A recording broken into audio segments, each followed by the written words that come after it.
Kami berada di kantor PWRI Kota Padang. Lagi duduk-duduk, masih suasana Lebaran. Kantor belum banyak pengurus datang karena suasana Lebaran. Kebetulan kami berdua yang datang, yaitu Bapak Dr. Andes Yulus Jabar dan saya Haji Marjali Caniago. Inilah posisi kami di kantor. Berkebetulan saya masih suasana puasa 6, tinggal beberapa hari lagi. Kata Ustadz, kalau kita berpuasa 1 bulan ditambah puasa 6 hari, amal dan nilainya sangat tinggi, kata Ustadz. Insyaallah saya dalam keadaan usia 6. Oke, Pak Yus, tolong guys.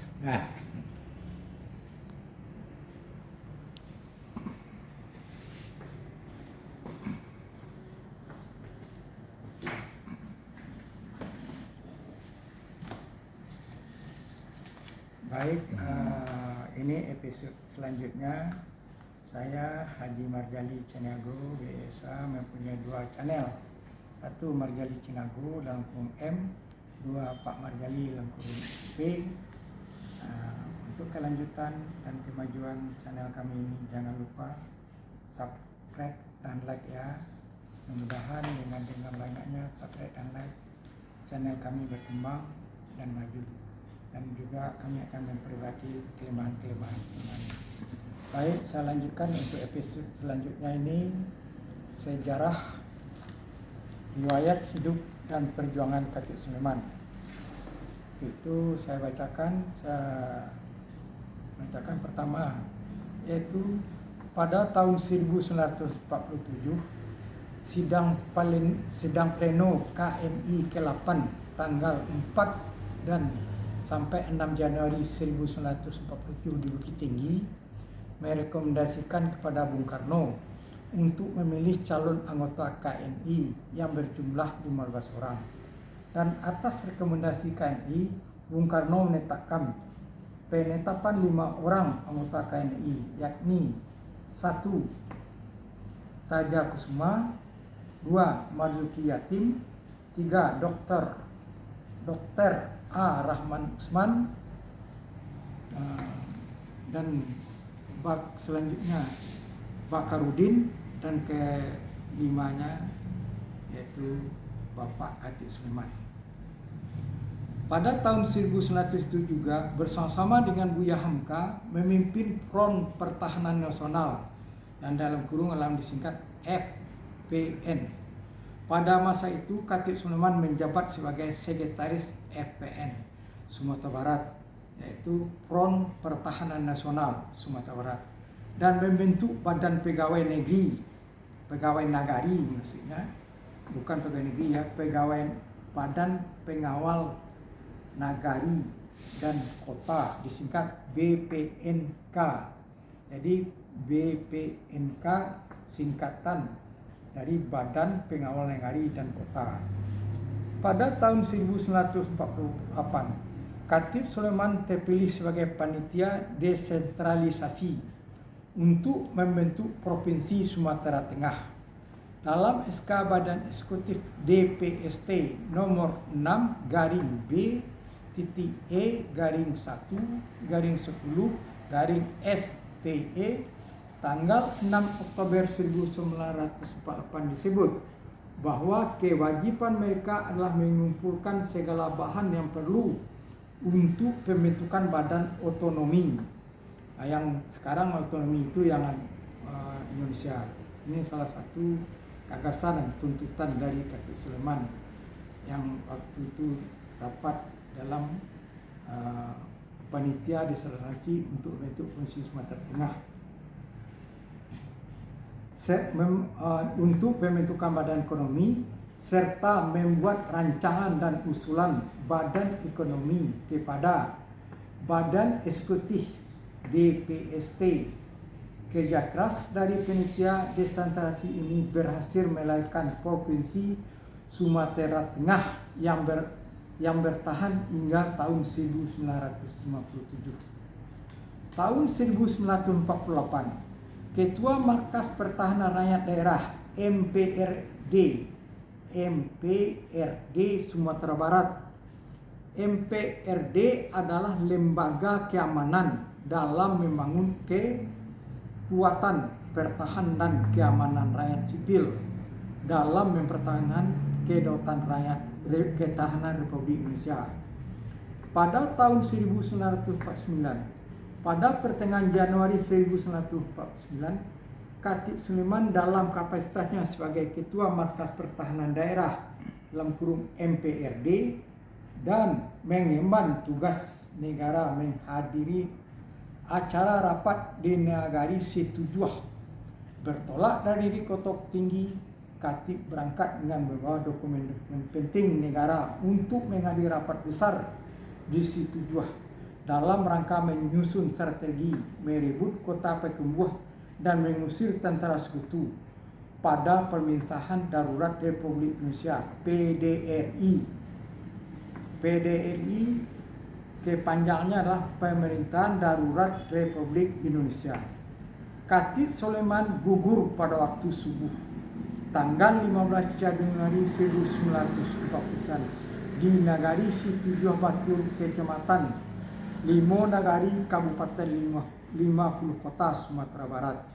Ia tertembus peluru tentara Belanda dari punggung, kemudian tembus ke dadanya dan tangannya tetap mempertahankan seluruh dokumen negara yang ia bungkus dalam kain sarung. Begitulah kehebatan dan yang diberi Allah kepada Khatib Sulaiman. Setelah gugur dia masih bisa mempertahankan dokumen-dokumen penting yang dibungkus dengan kain sarung.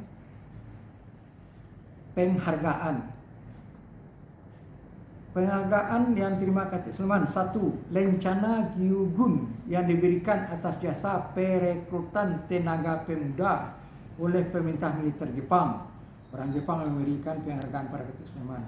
2. Piagam penghargaan nomor 2 strip 177 garing KSB garing 1974 tentang pejuang kemerdekaan dari Provinsi Sumatera Barat. 3. Piagam kenang-kenangan dari Bung Hatta pada 7 Februari 1971 atas dedikasi mendirikan dan membesarkan Pendidikan Nasional Indonesia PNI baru. Seharusnya piagam kenang-kenangan dari Bung Hatta ini yang nomor 2, tapi karena ketikan nomor 3 ya saya bacakan nomor 3. Seharusnya piagam kenang-kenangan dari Bung Hatta pada 7 Februari 1971 atas dedikasinya mendirikan dan membesarkan Pendidikan Nasional Indonesia dan PNI baru. Itu nomor 2. Nomor 4, tanda kehormatan Bintang Mahaputra Utama nomor 1782 garing 2 garing 1995 yang tanda tangani Presiden Soeharto. Kedudukan dalam jabatan: 1. Translator buku kepanduan untuk El Hilal. 2. Penggagas dan penasihat kepanduan Indonesia Muslim (KIM). 3. Penggagas dan pengkader untuk Pendidikan Nasional Indonesia (PNI baru). 4. Direktur atau kepala sekolah kepala sekolah AIS Muhammadiyah dan Merapi Institute di Padang Panjang. 6. Wakil Ketua So Sanggikai Dewan Pertimbangan Keresidenan mendampingi Muhammad Syafi'i. 7. Menggagas dan mendirikan Gyugun dan Sainendan. 8. Anggota Hokokai Sumatra Patriot Service Association.